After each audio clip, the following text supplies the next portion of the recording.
आज 17 जून 2026 की रात्रि पहर के 4 बजे से पूरन साहब द्वारा रचित बीजक पाठ का पाठ बीजक साहब द्वारा किया गया। तत्पश्चात उन्होंने सतगुरु कबीर साहब द्वारा रचित बीजक की साखी नंबर 349, 350 और 351 का टीका किया। इसी क्रम में मैं सतगुरु कबीर साहब द्वारा रचित बीजक की साखी नंबर 349, 350 और 351 का टीका जो पूरन साहब ने किया वो प्लस मैं अपने विवेक से बताने की कोशिश करूँगा। सभी ध्यान से सुने।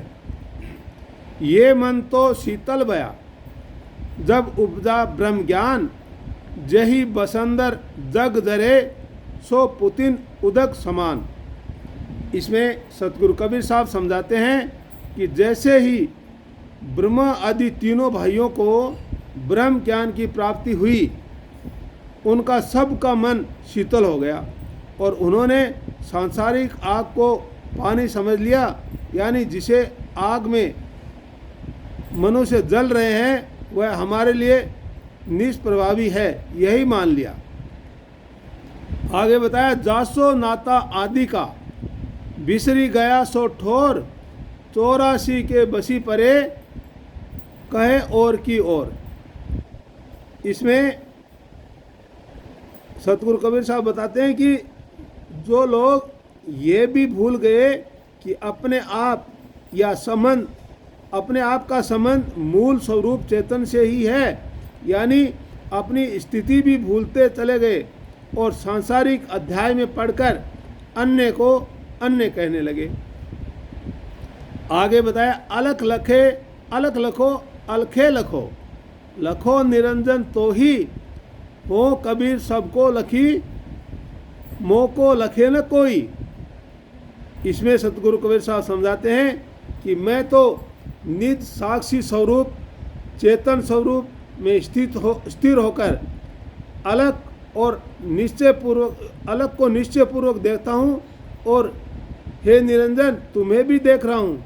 लेकिन सबसे बड़े आश्चर्य की बात तो यह है कि उस चेतन स्वरूप को कोई समझ ही नहीं पा रहा है, समझ ही नहीं रहा है।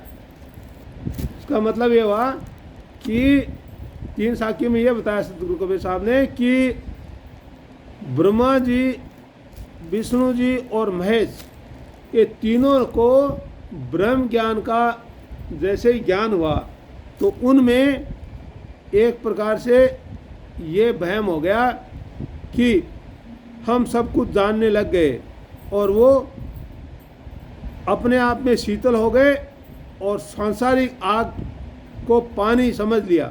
सांसारिक आग है उसको पानी समझ लिया, जिस आग से मनुष्य पूरी जिंदगी भर जलता रहता है, और उसके प्रभाव को निष्प्रभाव समझ लिया। और इतना ही नहीं, वो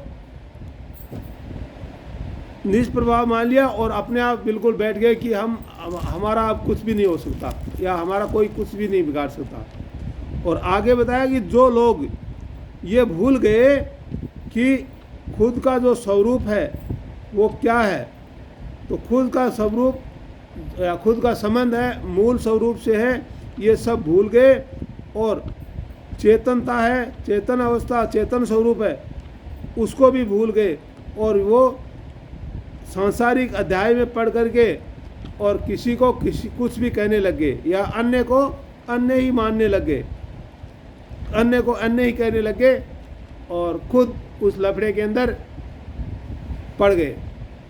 आगे बताया सतगुरु कबीर साहब ने कि मैं तो जो देखने वाली चीज़ है उसको भी देख रहा हूँ और नहीं देखने वाली चीज़ है उसको भी देख रहा हूँ, और निरंजन मैं सबको तुम्हारे को भी देख रहा हूँ। लेकिन आश्चर्य की बात तो यह है कि मेरे को यानी मुझे कोई समझ नहीं रहा है। ये जो चेतन स्वरूप है उसको कोई समझ नहीं रहा है, अपने आप को कोई नहीं जा रहा। बाहर की वस्तु को सब देख रहे हैं लेकिन अपने आप को कोई समझने की कोशिश नहीं कर रहा है। ये बड़े आश्चर्य की बात है। ऐसा सतगुरु कबीर साहब ने आज की ये 3 साखी इनके अंदर बताने की कोशिश किया है।